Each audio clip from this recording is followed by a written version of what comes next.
গেলে ইফতারি করার বাজারে মনে করেন 200 টাকা নিয়ে গেছি আমি বাজার করার জন্য।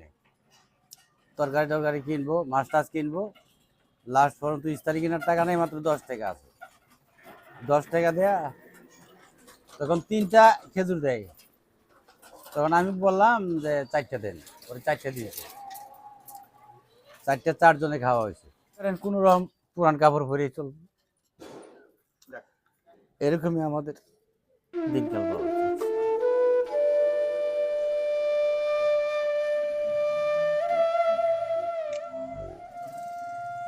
কষ্টের কথা বলতে গেলে তো হবে এরকমই হয়। যে জায়গায় বাড়ি ছিল ওই জায়গা থেকেই আসছি, ঢাকা শহরে আসছি ছেলে মেয়ে নিয়ে। ঘর ভাড়া বাড়তি, সবকিছুই বাড়তি, গ্যাস বিল, কারেন্ট বিল সবই বাড়তি। এইগুলা দিয়ে হারে আমাদের কিছু থাকে না, কিছুই থাকে না আমাদের।